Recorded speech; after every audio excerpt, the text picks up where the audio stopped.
Halo Sobat Makers, kembali lagi di channel Makrindo Prima Solusi. Jadi pada video kali ini kita akan coba membahas atau mengupas tentang apa sih itu GPIO pada microcontroller ESP32. Jadi harus teman-teman ketahui ya, dalam membuat suatu project, khususnya apabila kita menggunakan microcontroller ESP32, kita itu harus mengenal dulu pin-pin yang ada pada microcontroller ini. Kenapa? Karena tentu ini akan mempengaruhi pada proyek yang kita buat. Karena tidak bisa dipungkiri ya, khususnya ini pengalaman pribadi saya juga, yang mana ketika saya membuat suatu proyek, kemudian saya tidak memperhatikan fungsi-fungsi dari pin yang ada pada microcontroller ESP32, biasanya proyek yang kita buat itu akan mengalami suatu kendala begitu, mengalami suatu masalah, yang mana ketika misalkan kita ternyata sudah bikin PCB, sudah cetak PCB, ternyata pin yang kita pilih nggak bisa digunakan. Ternyata kan itu sangat merugikan sekali buat kita ya, apalagi apabila kita sudah cetak PCB, sudah pastinya kita mengeluarkan banyak biaya gitu. Sudah keluar uang, kemudian sudah keluar pikiran, tenaga, dan hal inilah yang menjadikan kami membahas atau membuat video tentang GPIO pada microcontroller ESP32. Jadi ya, biasanya saya itu sebelum membuat suatu project atau membuat suatu skema ya, itu saya selalu mencari tahu dulu pin out dari microcontroller yang akan saya gunakan. Misalkan pada video ini saya akan mencoba mencari tahu pin out ESP32 gitu. Supaya kita tahu teman-teman ya, supaya kita tidak salah memilih pin gitu. Contoh seperti kita memerlukan pin yang bisa membaca data analog, ternyata pin yang kita gunakan malah pin digital. Jadi kan itu nggak bakalan bisa berfungsi ya. Malah bisa jadi nanti ada efek atau ada pengaruh pada microcontrollernya gitu. Bisa jadi malah rusak atau yang lain gitu. Atau bisa jadi malah sistem yang kita bangun nggak jalan gitu karena salah pemilihan pin. Karena harus kita ketahui teman-teman, pada pin-pin di microcontroller ESP32 itu tidak semuanya bisa dipakai. Pasti ada saja beberapa pin yang tidak direkomendasikan untuk digunakan, yang mana pin-pin ini mungkin ada alasan-alasan tertentu sehingga tidak disarankan untuk digunakan. Baik, kita langsung coba cari saja di website, di Google. Teman-teman tinggal searching saja, misalkan pin out ESP32. Ini biasanya merupakan web yang sering saya jadikan referensi ya, apabila saya ingin membuat skema atau ingin membuat PCB gitu, atau ingin membuat project menggunakan microcontroller ESP32. Ya, jadi tampilan ESP32 kurang lebih seperti ini. Jadi apabila teman-teman lihat ya, pin GPIO itu banyak sekali. Untuk pinnya sendiri itu ada kurang lebih 30 pin. Ada 30 pin totalnya. Yang mana dari 30 pin ini tentu ada beberapa pin yang pasti itu tidak direkomendasikan untuk digunakan. Nah, hal inilah yang harus kita cari tahu supaya ketika kita membuat project tidak salah gitu, tidak salah dalam pemilihan pin. Ini, jadi ini merupakan GPIO pin. GPIO itu merupakan General Purpose Input Output Pins, yang mana pin-pin ini yang nantinya akan kita gunakan untuk membaca data-data sensor. Kemudian pin-pin ini juga yang nantinya akan kita gunakan untuk mengontrol aktuator seperti motor, servo, atau bahkan mengontrol yang lainnya seperti lampu dan lain-lain. Oleh karena itu penting sekali apabila kita hendak membuat suatu project atau skema, memperhatikan yang namanya pin out dari microcontroller. Nah, dari web ini sendiri teman-teman, itu enak gitu ya, kita bisa langsung, orang-orang yang awam pun bisa langsung sedikit memahami begitu, dengan adanya tampilan tabel seperti ini. Bisa teman-teman lihat di sini, misalkan GPIO 0 tanda seru. Apa arti tanda seru di sini? Di sini pay close attention because their behavior, particularly during boot, can be unpredictable. Use them only when absolutely necessary. Jadi pin ini sebenarnya bisa digunakan, akan tetapi banyak kejadian-kejadian yang tidak terprediksi yang nantinya akan mempengaruhi pada sistem yang kita bangun. Nah, daripada kita mengambil resiko, biasanya ya saya apabila ada pin dengan misalkan tanda-tanda seperti ini berarti merupakan pin yang bisa kita gunakan, tapi dalam beberapa kondisi tertentu ini sangat beresiko gitu bagi sistem yang kita bangun, sehingga saya lebih memilih untuk tidak menggunakannya teman-teman, supaya sistem yang saya bangun bisa berjalan dengan lancar gitu.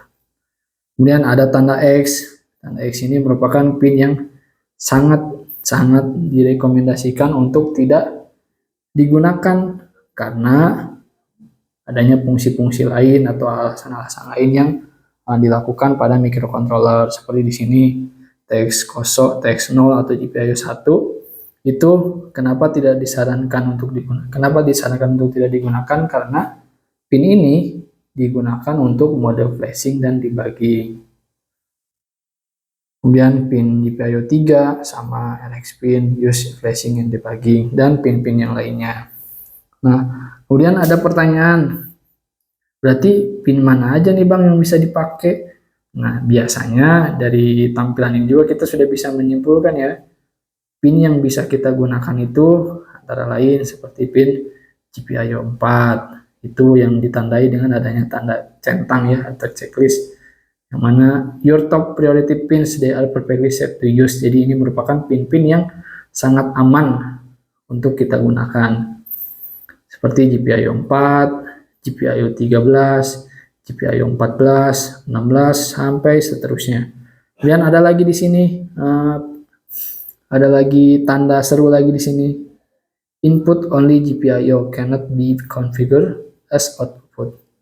Jadi pin ini bisa kita gunakan, akan tetapi pin ini hanya dapat digunakan sebagai input saja, tidak bisa digunakan sebagai output. Sebagai output itu seperti apa? Seperti kita ingin mengontrol sesuatu kan, itu berarti output ya, ada keluaran yang dilakukan oleh pin itu. Seperti kita ingin mengontrol motor, servo, itu tidak bisa menggunakan pin ini. Kenapa? Karena pin ini hanya berfungsi sebagai input saja. Berarti pin ini kalau untuk kita gunakan sebagai untuk membaca data sensor itu sangat bisa. Karena di sini keterangan adalah input only GPIO. Cannot be configured as output, jadi tidak bisa dikonfigurasikan sebagai output. Nah, kemudian dari tampilan ini kan kita sudah sedikit tergambar tuh, oh ternyata ini semua pin yang bisa saya gunakan. Ternyata pin yang sangat aman untuk kita gunakan, jumlahnya itu hanya sekitar, apabila kita hitung 1, 2, 3, 4, 5, 6, 7, 8, 9, 10, 11, 12, 13, 14, 15 pin yang bisa kita gunakan sebagai pin input dan pin output. Akan tetapi apabila kita hanya membutuhkan pin input, pin 34, 35, 36, dan 39 juga bisa kita gunakan sebagai input yang nantinya akan berfungsi untuk membaca data dari sensor. Kemudian dari pin-pin tadi, pada website ini sudah dijelaskan juga ya, sudah dipaparkan juga apa sih itu ADC pin. Jadi ADC itu merupakan analog digital converter, yang mana pin ini dapat berfungsi untuk mengkonversi nilai atau data analog ke data digital. Nah, ini hal-hal seperti ini yang harus kita perhatikan teman-teman. Warning, the ADC 2 pin cannot be used when Wi-Fi is enabled. If your project requires Wi-Fi, consider using the ADC pin instead. Apa maksudnya ini? Jadi pada umumnya teman-teman ya, orang itu memilih microcontroller ESP32 pasti karena ada fitur Wi-Fi-nya. Yang mana fitur Wi-Fi ini tentu bisa mengkoneksikan antara perangkat dengan internet. Nah, inilah yang sudah bisa dikatakan sedikitnya sebagai IoT ya, Internet of Things, yang mana perangkat dapat mengirim data ke cloud menggunakan koneksi internet. Kemudian pun sebaliknya, cloud juga dapat mengirim data ke perangkat.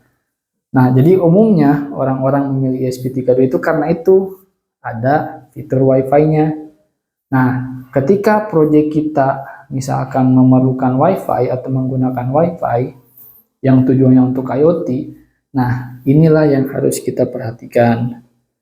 seperti the ADC2 pin cannot be used when Wi-Fi is enabled.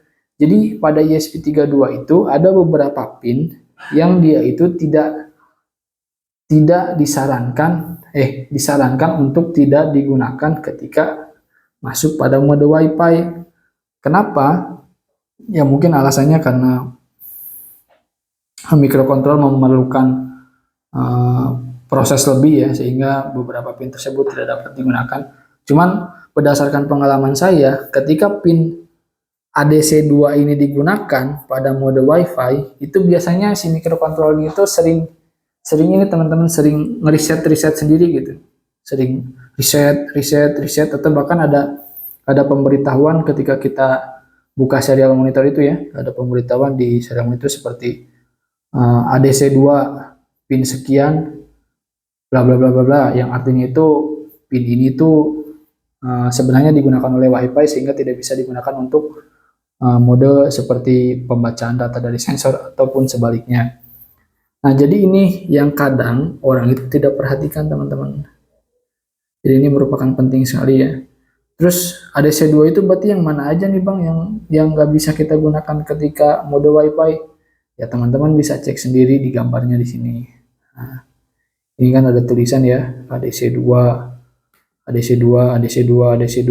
berarti pin-pin ini ketika kita gunakan mode Wi-Fi itu disarankan untuk tidak digunakan, khususnya pada mode analognya ya, setahu saya ya, pada mode analognya gitu. Untuk pembacaan data analognya itu disarankan untuk tidak digunakan. Akan tetapi kalau untuk output digital ataupun input digital, seingat saya itu masih bisa untuk digunakan. Oke, kemudian ada lagi di AC pins, yaitu digital analog converter, yaitu yang terdapat pada pin GPIO 25 dan GPIO 26 pada ESP32.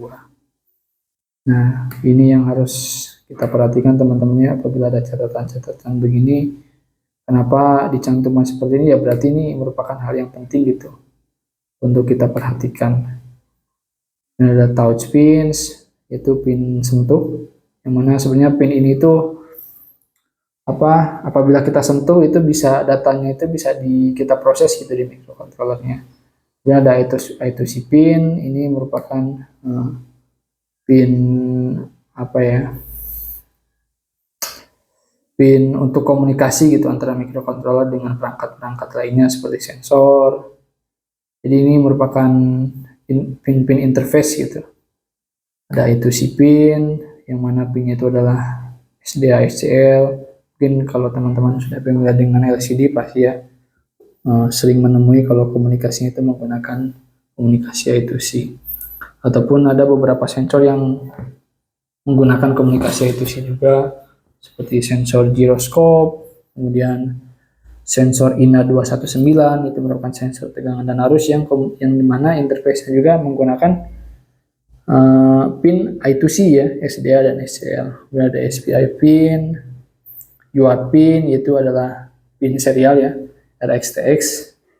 Ini ada PWM juga, pulse width modulation pin, yang mana biasa pin ini biasanya ya kalau saya itu gunakan untuk mengatur duty cycle pada motor. Dan ada RTC GPIO pin. Mungkin kalau ini istilah-istilah seperti ini bisa teman-teman cari tahu juga ya di internet. Karena biasanya kalau RTC pun itu kita sering menggunakan RTC eksternal gitu, bukan dari bawaan ESP32-nya. Ini ada strapping pins, power pin, yaitu adalah PIN dan GND, ini ada 3,3 dan GND. Jadi ESP32 ini sebenarnya bisa disuplai menggunakan 5 port teman-teman ya. Jadi 5 port masuk ke PIN dan ground ya masuk ke ground. Kemudian ada output 3,3 juga, dan ada output 3,3 yang bisa kita gunakan untuk mensuplai beberapa sensor atau bahkan beberapa perangkat yang lain gitu. Ini ada enable pin, jadi enable pin ini merupakan pin yang biasanya digunakan untuk ngeriset ya, reset microcontroller itu sendiri. Baik teman-teman, mungkin itu ya sedikit pembahasan tentang GPIO pada ESP32. Sebenarnya video ini dibuat supaya teman-teman bisa lebih memperhatikan lagi gitu ketika ingin membuat suatu project atau ingin membuat suatu skema atau membuat desain PCB. Itu kita harus lebih memperhatikan lagi pin-pin yang akan kita gunakan. Karena tentu sangat disayangkan sekali ya apabila misalkan kita sudah buat skema, sudah buat PCB, atau bahkan sudah cetak PCB, sudah ngerakit malah. Ternyata ketika PCB yang sudah kita rakit, kita coba program, bermasalah. Dan itu kan tentu sangat merugikan sekali ya. Jadi rugi pada biaya, belum lagi waktunya yang bikin rugi juga ya, dan tenaga dan pikiran juga gitu. Kayak kerja 2 kali lah teman-teman. Jadi itu sih intinya kenapa video ini dibuat, karena video ini dibuat berdasarkan pengalaman dari saya sendiri, yang mana waktu itu saya pernah bikin tugas akhir tanpa memperhatikan hal-hal yang seperti tadi ya, khususnya pada mode WiFi gitu. Saya pikir ketika mode WiFi aktif, pin yang lain bisa digunakan, ternyata setelah saya cari tahu lagi malah nggak bisa digunakan, dan itu tentu sangat merugikan sekali gitu waktu itu bagi saya, karena ya waktu kan tidak bisa diulang lagi ya. Jadi saya pikir teman-teman, semoga video ini bermanfaat. Oke, sekian, terima kasih dari saya. Assalamualaikum warahmatullahi wabarakatuh.